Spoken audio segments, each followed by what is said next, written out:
grabar. Ahí está grabando. Ahora sí. Espero que... Aquí está. Entonces, las fuentes internacionales, para repetir otra vez, son los tratados, la costumbre internacional, la jurisprudencia internacional, la doctrina internacional, los congresos y las conferencias.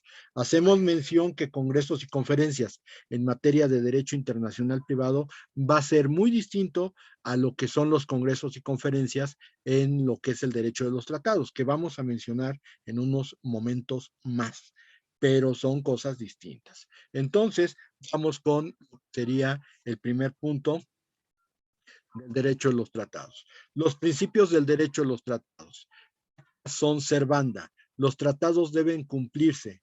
Ojo, algunos autores dicen que como en la Convención de Viena se dice que se deben de cumplir con la más estricta buena fe, se le ocurre pensar que entonces se debe de complementar esto con la más estricta buena fe. Pero sí existe latinajo para eso, es pacta sunt servanda bona fides.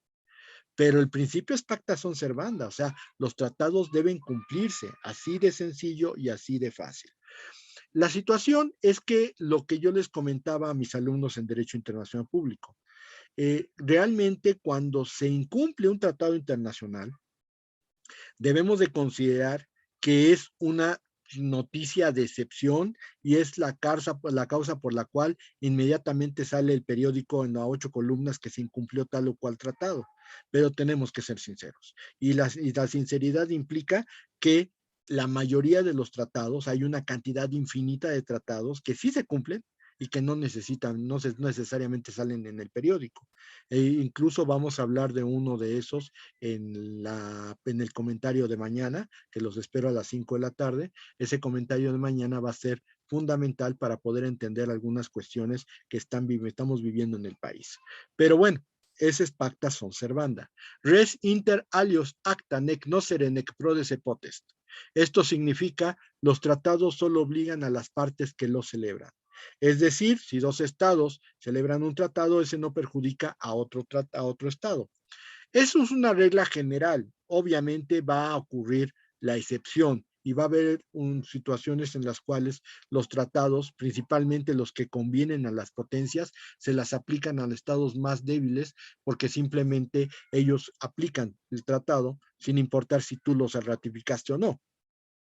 Y obviamente ahí podemos hablar de una desigualdad en las partes que tienen que cumplir el tratado, pero a final de cuentas los estados poderosos, las potencias, sí te hacen cumplir tratados que ni siquiera has ratificado, que ni siquiera te has adherido o que ni siquiera negociaste, pero eso ya es una situación de derecho internacional y que tendríamos que estar discutiendo sobre si tienen derecho o no tienen derecho. Es consensum adveniat vinculum, que significa los tratados son consensuales. Basta la simple manifestación de voluntad para que un tratado se pueda entender que obliga a los estados. Y por último, el jus cogens. Jus cogens significa técnicamente los tratados no pueden ir en contra de principios de derecho internacional.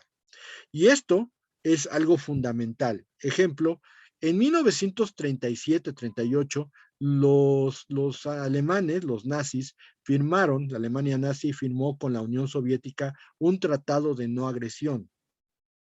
Muchos hubieran dicho, bueno, con ese tratado de no agresión, la Unión Soviética no va a ser lastimada por la Alemania nazi. Pero sorpresa, en 1939, ya llegando a 1940, Alemania se lanzó contra los rusos y contra los soviéticos. Y entonces, ya ven ustedes la voltereta que le dieron los soviéticos a los nazis. Pero ese no es el punto. El punto es que en ese tratado de no agresión, de una manera unilateral, sin consultar a nadie y sin tomar en consideración que ya Polonia era una población, digamos, ya aceptada como un estado, los dos países dijeron, pues agarramos a Polonia y la dividimos entre tú y yo. Y agarraron a Polonia y la dividieron entre los soviéticos y los alemanes. O sea, tampoco los soviéticos eran almitas de la caridad, eran unas personas bastante complejas. Y destrozaron Polonia. Y eso no aparece en los libros de historia. Técnicamente Alemania tomó su parte y la Unión Soviética tomó la suya. Eso ya no podría ser considerado como una cuestión de tratados, porque los tratados implican que no se debe ir en contra del derecho internacional. Esa es la regla de jus cogens que se maneja principalmente en esta condición. Eso es lo que se refiere a los principios del derecho de los tratados. En cuanto a los elementos, que yo creo que voy a cambiar un poquito la parte de elementos, pero a lo que me refiero son elementos de negociación. ¿Cómo son los pasos para negociar un tratado? Lo que sucede normalmente es que si es un tratado bilateral o trilateral o de pocas personas, generalmente los jefes de Estado de esos países hacen una conferencia y empiezan a negociar diplomáticamente. Esa negociación diplomática pasa a los ministros de Asuntos Exteriores, los cuales llevan a cabo la negociación final y a lo mejor se puede conseguir un tratado. Pero, por ejemplo, en tratados multilaterales, en donde hay muchos estados que van a participar, normalmente esto se hace por medio de una convocatoria. Esa convocatoria va a la Secretaría de Relaciones Exteriores y entonces la Secretaría de Relaciones Exteriores tendrá que preparar la comisión que va a ir a negociar ese tratado, si es que le interesa. O sea, el hecho de que te convoquen no quiere decir que tengas que ir. O sea, depende si tú consideras que es un instrumento que va a ser importante para tu vida o para tu país, entonces pues sí, mandas una comisión. Pero vuelvo a insistir, el hecho de que te convoquen no quiere decir que tengas que ir a fuerza. Eso es si te conviene. Muy bien. El primera distinción en derecho de los tratados es que congresos y conferencias son cuestiones distintas. Vamos a hablar de congresos cuando se reúnen los jefes de Estado y van a llevar a cabo un acuerdo general. En estos casos, ahí estamos hablando de un congreso donde hay jefes de Estado. A veces, pueden ir los ministros de Asuntos Exteriores, pero no puedes bajar de ese nivel. A veces. Normalmente van los jefes de Estado. El próximo 22 de abril de este año se va a llevar a cabo una reunión de jefes de Estado, una cumbre, como le dirían por ahí, entre jefes de Estado que pertenecen al Acuerdo de París. El presidente López Obrador, que fue lo que se discutió el 1 de marzo en la famosa conferencia bilateral con Joe Biden, a la que me referí en mi comentario hace 15 días, dijeron que uno de los puntos es que iban a hablar de cambio climático y que se espera que Biden y López Obrador coincidan en la reunión. Sin embargo, el 2 de marzo, cuando hizo su mañanera, así como que no le dio mucha importancia el presidente López Obrador y dijo, a lo mejor voy o a lo mejor mando a Marcelo Ebrard. Ok. El problema es que ya cuando dice, a lo mejor mando a Marcelo Ebrard, es que lo va a mandar. Entonces, ¿qué quiere decir? Pues ahí va a tener que ir Marcelo Ebrard en representación de México porque nuestro presidente, pues nomás yo creo que le da miedo que presidentes de otros países le den la vuelta o no sé cuál sea la situación. Sin embargo, pues el problema es que no deberían de ir o no debería de evadir ese tipo de reuniones, son importantes para el país, por lo tanto debería de estar nuestro máximo dirigente, pero pues nuestro jefe de Estado es muy tímido para esas consideraciones. Llamamos conferencias cuando la reunión se puede negociar por medio de funcionarios de menor nivel. Ahí puede ir el secretario de Relaciones Exteriores, pero obviamente por las razones de su cargo, y a lo mejor no siendo tan importante la conferencia, pues mando a un subsecretario o mando a un jefe de área o mando a una persona comisionada de la Secretaría de Relaciones Exteriores a que encabece la comisión que va a ir a discutir ese tratado. Entonces, congresos, jefes de Estado, conferencias, funcionarios de menor nivel. Entonces, ahí se van a negociar acuerdos, obviamente se van a negociar tratados, esa es la diferencia en derecho internacional público entre congresos y conferencias. Insisto, en materia de derecho internacional privado, las conferencias y los congresos van a tener una característica distinta. Lo primero que se hace cuando se manda la comisión es la acreditación de los plenos poderes. Los plenos poderes van a ser los documentos con los cuales acreditas que estás capacitado para negociar el tratado. Normalmente, el jefe de la comisión tiene que presentarlos ante el presidente de toda la conferencia. Y obviamente el presidente de la conferencia, a cambio de esos plenos poderes, lo que te van a entregar van a ser unas acreditaciones. Acreditaciones que te van a permitir entrar o salir del local donde se está llevando a cabo la negociación todas las veces que necesites. Sin embargo, pues bueno, si no tienes esas acreditaciones, no puedes entrar a la sala de conferencias y a la sala de debates. Entonces hay que tener mucho cuidado con esas acreditaciones. Ahora bien, lo primero que se hace en las conferencias es la determinación del idioma. Si estamos hablando de una reunión latinoamericana donde hay, pues, España, mexicanos, panameños, guatemaltecos, hondureños, uruguayos, paraguayos, argentinos, pues obvio, ¿para qué pones ahí que vamos a hablar todos en inglés? Se habla en español.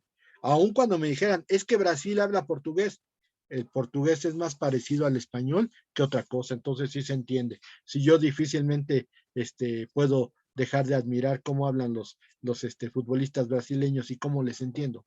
Entonces, la verdad es que pasa lo mismo con el español para el portugués, salvo algunas palabras que a lo mejor sí tengo que tratar de aclarar, pero casi todo el portugués y el español se entiende perfectamente.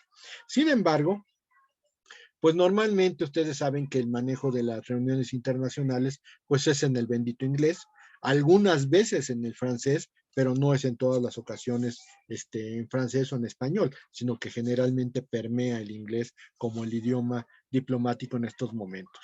Ahora bien, una vez que ya se determina el idioma, aclaro, las conferencias se traducen en los 5 idiomas o en los idiomas permitidos por las Naciones Unidas. Entonces, ahí sí no hay un problema, generalmente se va a traducir y va a haber una versión en los idiomas que permita la ONU. Ahora bien, la organización de las mesas de trabajo. Los tratados no se discuten todos al mismo tiempo, sino que para hacer más rápida la negociación, lo que se hace es que se parte el tratado, divido todos los países que asistieron y entonces encargo mesas de trabajo donde se van a discutir partes del tratado. Obvio, el español se puede comunicar con el mexicano le puede decir también al panameño y se puede estar discutiendo cosas que están en sus mesas de trabajo y si hay algo que no nos parezca, pues entonces lo podemos hacer válido en la plenaria, o sea, podemos discutirlo en la plenaria. Pero generalmente las mesas de trabajo es hasta que quede acreditado, que quede aprobado la parte del tratado que te tocó discutir. Y una vez que ya discutes esa parte, pues generalmente se reúne todo el tratado para una sesión plenaria. Obvio, aquí la situación de la negociación pues va a depender de la extensión del tratado. Hay tratados que no se pueden llevar a cabo solamente en una sesión y entonces hay 7, 8, 9 o 10 sesiones o más y generalmente la sesión plenaria se puede hacer hasta en una sesión completa, pero aquí la situación está en que tiene que ser antes de la autenticación la plenaria para que ya nada más quede firmar el documento. Y esa sesión plenaria es prácticamente el preludio a la firma del tratado.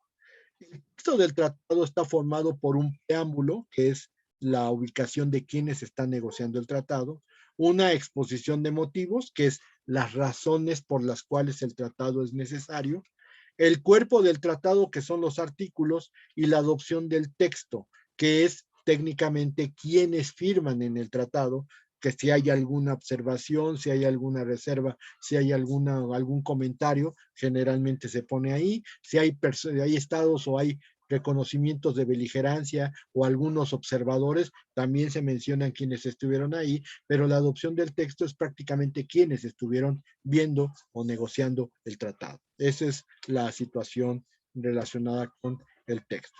Y finalmente llega a la autenticación. La autenticación es el momento en el cual se firma el tratado. La firma del tratado lo deja precisamente como texto auténtico. Dicho de otra forma, se deja como texto definitivo.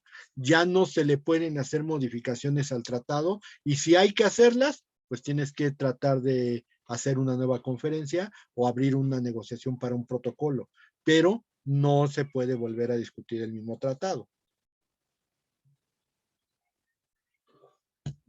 Textualmente deja el texto definitivo y los puntos pendientes serán motivo de otro tratado.